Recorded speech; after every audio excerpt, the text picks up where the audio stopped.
Hello friends, എല്ലാവർക്കും പുതിയൊരു വീഡിയോയിലോട്ട് സ്വാഗതം. ഓക്കെ, അപ്പോൾ ഇന്നത്തെ വീഡിയോ ജസ്റ്റ് ഒരു ഫൺ എക്സ്പെരിമെൻറ്റ് വീഡിയോ ആണ്.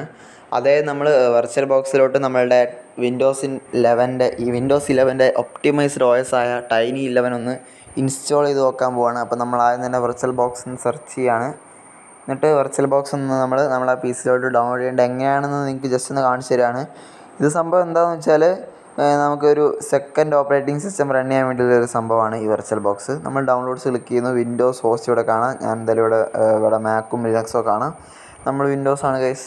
സോ വിൻഡോസ് സെലക്ട് ചെയ്യാണ്. അപ്പോൾ വിൻഡോസിൻ്റെ വിൻഡോസിൻ്റെ ആ ഒരു ഫയൽ അപ്പോൾ ഡൗൺലോഡ് ആവും. ഓക്കെ, ഇത് ജസ്റ്റ് ഒരു ഫൺ എക്സ്പെരിമെൻ്റ് ആണ്. എന്നിട്ട് നമ്മൾ ഏതെങ്കിലും ഫോൾഡർ പോയി സേവ് ചെയ്യുക. ഞാൻ ഓൾറെഡി ഡൗൺലോഡ് ചെയ്തുകൊണ്ട് ഞാൻ എവിടെയും പോയി സേവ് ചെയ്യുന്നില്ല. ഡൗൺലോഡ്സിൽ കിടപ്പുണ്ട്. ഓക്കെ, മേലെ കാണുന്ന നമ്മളെ ടൈനി 11 ആ ഒരു ISO ഫയൽ. ഓക്കെ, അപ്പോൾ ഇത് ജസ്റ്റ് ഒരു ഫൺ എക്സ്പെരിമെൻ്റ് ആണ്. ഇത് എത്രത്തോളം സക്സസ് ആവുകയാണ്, ഇത് വർക്കാവുമെന്ന് എനിക്കറിയില്ല വെർച്വൽ ബോക്സിൽ. ഇനി വർക്കാവില്ലെങ്കിൽ നിങ്ങളത് കമൻറ്റ് ചെയ്യുക. ഞാൻ ജസ്റ്റ് ഒരു എക്സ്പെരിമെൻ്റ് ആണ്. അപ്പോൾ നമുക്ക് ജസ്റ്റ് ഒന്ന് ഇൻസ്റ്റാൾ ചെയ്ത് നോക്കാം. ഞാൻ ഓൾറെഡി വെർച്വൽ ബോക്സിലൂടെ ഇൻസ്റ്റാൾ ചെയ്തിട്ടുണ്ട്. നോർമലി ഒരു ആപ്പ് ഇൻസ്റ്റാൾ ചെയ്യുന്ന പോലെ നിങ്ങൾക്ക് അത് സിമ്പിളായി ഇൻസ്റ്റാൾ ചെയ്യാൻ പറ്റുന്നതാണ് വെർച്വൽ ബോക്സ് എന്ന് പറഞ്ഞ ആ ഒരു സോഫ്റ്റ്വെയർ. ഓക്കെ, ഇനി നമുക്ക് ചെയ്യേണ്ടത് എന്താ വെച്ചാൽ അതിൻ്റെ ടൈനി 11 ISO കിട്ടണം. ഇതേപോലെ വിൻഡോസ് ഇൻസ്റ്റാളർ യൂസ് ചെയ്തിട്ട് നമുക്ക് സിമ്പിളായിട്ടൊരു സാധാ ആപ്ലിക്കേഷൻ ഇൻസ്റ്റാൾ ചെയ്യുന്ന പോലെ ഇൻസ്റ്റാൾ ചെയ്യാം. ഞാൻ അപ്പോൾ ക്യാൻസൽ ചെയ്യാണ്. ഞാൻ ഓൾറെഡി ഇൻസ്റ്റാൾ ആണ്. Okay, that's why. ഇനി ഇത് ഇൻസ്റ്റാൾ ചെയ്യുന്നത് ഇതിൻ്റെ ഒരു ഡെഡിക്കേറ്റഡ് വീഡിയോ ആണെങ്കിൽ ഞാൻ നിങ്ങൾക്ക് അപ്ലോഡ് ചെയ്ത് തരാമെന്നാണ്. നിങ്ങൾ കമൻറ്റ് ബോക്സ് പറ. ഇനി ടൈനി 11 ആ ഒരു സംഭവം കിട്ടുകയാണെങ്കിൽ നമ്മൾ ക്രോം ഓപ്പൺ ചെയ്യാം. അവിടെ നമുക്ക് ടൈനി 11 ഡൗൺലോഡ് ഒന്ന് സെർച്ച് ചെയ്ത് നോക്കാം. എങ്ങാണ്ടും കിട്ടി. ഇതിൻ്റെ ഇപ്പോഴത്തെ സ്ഥിതിയൊന്നും എന്താ എനിക്കറിയില്ല. ഓക്കെ, ഞാൻ ഇതുവരെ യൂസ് ചെയ്തിട്ടില്ല. അതുകൊണ്ടാണ് ഞാൻ ഇത് വെർച്വൽ ബോക്സ് വെച്ച് ഇൻസ്റ്റാൾ ചെയ്ത് നോക്കുന്നത്. എൻ്റെ PC-ലോട്ട് ഞാൻ മെയിനായിട്ട് ഇൻസ്റ്റാൾ ചെയ്യുന്നില്ല. ഓക്കെ, ഈ NT Dev ഈ ഒരു സംഭവമാണ് ടൈനി 11. ഞാൻ അതെന്തായാലും നോക്കുകയാണ്. ഓക്കെ, ഇവിടെ നിന്നാണ് ഞാൻ അത് ഡൗൺലോഡ് ചെയ്തത്. ഓക്കെ, ഇവിടെ ISO ഇമേജ് കാണും. നിങ്ങൾക്ക് ഇവിടെ ISO ഇമേജ് സെലക്ട് ചെയ്തിട്ട് നിങ്ങൾക്ക് വേണ്ട ഒരു വെർഷൻ സെലക്ട് ചെയ്യുക. ഇവിടെ 23H2 അത് 4GB 3GB ഒക്കെ ഫയൽ നിങ്ങൾക്ക് കാണാം. ഓക്കെ, അപ്പോൾ നമുക്ക് ഏതെങ്കിലും ഒന്ന് സെലക്ട് ചെയ്തിട്ട് ഡൗൺലോഡ് ചെയ്യുക. ഞാൻ എന്തായാലും ടോപ്പിലുള്ള ആ ഒരു സംഭവം ഡൗൺലോഡ് ചെയ്തത്. നമ്മൾ ISO ഇവിടെ കിടപ്പുണ്ട്. നമുക്ക് വെർച്വൽ ബോക്സ് ഓപ്പൺ ചെയ്തിട്ട് അതിൻ്റെ അകത്ത് നിന്ന് ഇത് വർക്കാവുമോ എന്ന് നമുക്ക് നോക്കാം. ഓക്കെ, എത്രത്തോളം സക്സസ് ആവുമെന്ന് എനിക്കറിയില്ല guys. Okay, virtual box on ആയിട്ടുണ്ട്. ഇവിടെ ഞാൻ ഓൾറെഡി ഇൻസ്റ്റാൾ ചെയ്ത കാളി ലിനക്സ് മാത്രമേ ഉള്ളൂ, വേറെ ഒന്നുമില്ല.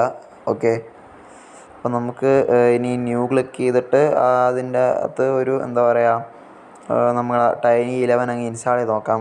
എങ്ങാണ്ട് വർക്കാവില്ലേ, അല്ലെങ്കിൽ PC ക്രാഷ് ആവും, എന്താണെന്ന് വെച്ചാൽ നമുക്കൊന്ന് അറിയാം. ഓക്കെ, ഇതെങ്ങനെയാണ് ഇൻസ്റ്റാൾ ചെയ്യുന്നത് വെച്ചാൽ നമ്മൾ ന്യൂ ക്ലിക്ക് ചെയ്യുക. എന്നിട്ട് ഇവിടെ ഞാൻ തൽക്കാലം നെയിം വിൻഡോസ് 11 കൊടുക്കുകയാണ്. വേണമെങ്കിൽ ടൈനി 11 കൊടുക്കുക. എന്നിട്ട് ഞാൻ സ്റ്റോറേജ് ലൊക്കേഷൻ ഞാൻ ജസ്റ്റ് C ഡ്രൈവ് വേണ്ട, വേറെ ഏതെങ്കിലും ഞാൻ കൊടുക്കുകയാണ്. എനിക്ക് ഇഷ്ടപ്പെട്ട ജസ്റ്റ് എൻ്റെ ഒരു ഫോട്ടോ ഞാനും കൊടുക്കുകയാണ്. ഓക്കെ, ഇവിടെ ഞാൻ ഒരു പുതിയ ഫോൾഡർ ക്രിയേറ്റ് ചെയ്യാണ്. ഓക്കെ, നമുക്ക് ജസ്റ്റ് ഇതിപ്പോൾ ഞാൻ ഓൾറെഡി ഉള്ളൊരു കാളി ലിനക്സിൻ്റെ ഫോൾഡറാണ്. ഞാൻ അവിടെ പുതിയ ഫോൾഡർ ക്രിയേറ്റ് ചെയ്യാണ്, വിൻഡോസ് 11 എന്ന് പറഞ്ഞിട്ട്. നമുക്ക് ഇതിലോട്ടാക്കാം എന്തായാലും സംഭവം. നമ്മൾ സെലക്ട് ഫോൾഡർ ക്ലിക്ക് ചെയ്യാണ്. എന്നിട്ട് ഇവിടെ നമുക്ക് നമ്മൾ ISO ഫയൽ സെലക്ട് ചെയ്ത് കൊടുക്കണം. എന്നിട്ട് ഞാൻ നമ്മളെ ഡൗൺലോഡ്സിൽ പോയിട്ടുള്ള ആ ഒരു ISO ഫയലില്ലേ, അത് ഞാനങ്ങ് സെലക്ട് ചെയ്യാണ്, ടൈനി 11. ഓക്കെ, ഇവിടെ ഓൾറെഡി ഡിഫോൾട്ട് ആയിട്ട് സെലക്ട് ആയി. നമുക്ക് നെക്സ്റ്റ് അടിക്കാം. ഓക്കെ, നമ്മൾ ടൈനി 11 ഞാൻ ഇവിടെ എൻ്റെ 8GB റാമിൽ 4GB റാമും കൊടുക്കുകയാണ് ഗൈസ്. ഓക്കെ, പിന്നെ 4 കോറിൽ 2 മതി. ടൈനി അല്ലേ, വളരെ ടൈനി ആയതുകൊണ്ട് നമുക്ക് 2 മതി. ഓക്കെ, അത് സെറ്റ് ചെയ്തു. അതേ ഉള്ളൂ എൻ്റെ ലിമിറ്റ്, ബാക്കിയൊക്കെ റെഡാണ്. ഓക്കെ, ആ റെഡ് ലിമിറ്റിൻ്റെ അങ്ങോട്ട് നമ്മൾ കൊടുക്കാൻ പാടില്ല. നമ്മൾ നെക്സ്റ്റ് കൊടുക്കുകയാണ്. ടൈനി 11 വളരെ ടൈനി ആയതുകൊണ്ട് നമുക്ക് 20GB മതി. 20GB മതി, അത്ര മതി. അതിലപ്പുറം എന്തായാലും ഞാൻ സെലക്ട് ചെയ്യില്ല, കാരണം 8GB ഒരു സംഭവമാണെന്നാണ് പറയുന്നത്. ഓക്കെ, ഇവിടെ ക്രിയേറ്റ് ആയിട്ടുണ്ടെങ്കിൽ നമുക്ക് ഫിനിഷ് കൊടുക്കാം. ഫിനിഷ് കൊടുത്തു.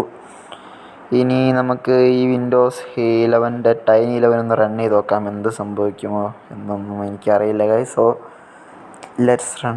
സ്റ്റാർട്ട് ക്ലിക്ക് ചെയ്യാണ്. ഇവിടെ നിങ്ങൾക്ക് സൈഡിൽ പോപ്പപ്പ് ഒക്കെ വന്നിട്ടുണ്ട്. ഇനി എന്ത് സംഭവിക്കുമോ എന്ന് നമുക്കറിയില്ല.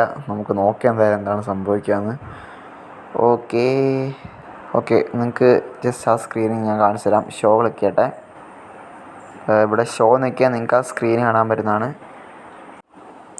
ഓക്കെ ഫ്രണ്ട്സ്, ബിഗിനിങ് ഓക്കെ ആണ്. ഇവിടെ വിൻഡോസ് 11 ഐക്കണൊക്കെ കാണുന്നുണ്ട്. Okay, set. ഓക്കെ, കറക്കം തുടങ്ങി ഗൈസ്. ഇനി കറക്കം എന്ന് കഴിയുമെന്ന് എനിക്കറിയില്ല. കറങ്ങി. ഓക്കെ, ഇത് കറങ്ങുന്നുള്ളൂ ഗൈസ്. ഞാൻ കുറേ വെയിറ്റ് ചെയ്യുന്നു. ഈ സംഭവം പോട്ടെ. ഇവിടെ ഞാൻ നിങ്ങൾക്ക് ജസ്റ്റ് ഒരു സെറ്റിങ്സ് പറഞ്ഞുതരാം. അതായത് നമുക്ക് ഇത് ഇവിടെ വ്യൂവിൽ പോയിട്ട് ഫുൾ സ്ക്രീൻ നോക്കിയാൽ നമുക്കിത് ഫുൾ സ്ക്രീനായി കാണാൻ പറ്റുന്നതാണ്. ഓക്കെ ഗൈസ്, മറ്റേ ലോഡിങ് കഴിഞ്ഞ് സെറ്റപ്പ് സ്റ്റാർട്ടിങ് ആയി. മറ്റേ കറക്കം കഴിഞ്ഞു. ഓക്കെ, നമുക്കിനി കുറച്ചൊരു വെയിറ്റ് ചെയ്ത് നോക്കാം. ഓക്കെ ഗൈസ്, കുറേ നേരം വെയിറ്റ് ചെയ്ത് ഇപ്പം നമുക്ക് ഈ ഒരു സ്ക്രീന് കാണാൻ പറ്റി. സംഭവം വർക്കാവുന്നതാണ് എനിക്ക് തോന്നുന്നത്. ഓക്കെ, അപ്പോൾ ഞാൻ എന്തായാലും ഇവിടെ ഇംഗ്ലീഷ് യുണൈറ്റഡ് സ്റ്റേറ്റ്സ് യൂസ് കൊടുത്തങ്ങ് വിടുകയാണ്. ഐ അക്സെപ്റ്റ് കാരണം അതെൻ്റെ PC അല്ല, വെർച്വലാണ്.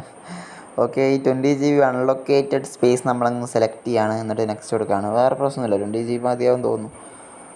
Copying Windows files. Okay, wait ചെയ്യാം. ഇനി എന്ത് സംഭവിച്ചു എന്ന് അറിയാനൊരു ആകാംക്ഷയല്ലേ. ആ കോപ്പിയിങ് വിൻഡോസ് ഫയൽ എന്ന് പറഞ്ഞ സംഭവം നിങ്ങൾ കണ്ടോ? അതന്നെ, അത്രയാണ് സംഭവിച്ചത്. ഓക്കെ, ഇതിൻ്റെ അപ്പുറം ഞാൻ ഏകദേശം ഒരു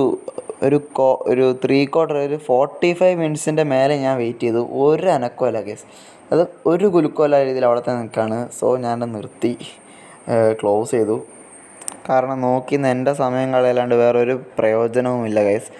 ഓക്കെ, ഇതിൻ്റെ റിസൾട്ട് ഇതാണ്, നോട്ട് വർക്കിംഗ്. നിങ്ങൾക്ക് വേറെ എന്തെങ്കിലും അഭിപ്രായം കാര്യങ്ങളുണ്ടെങ്കിൽ നിങ്ങളത് കമൻറ്റ് ചെയ്യുക. ഇനി ഞാൻ ചെയ്ത രീതിയിൽ എന്തെങ്കിലും മിസ്റ്റേക്സ് ഉണ്ടെങ്കിൽ നിങ്ങൾ അതും കമൻറ്റ് ചെയ്യുക.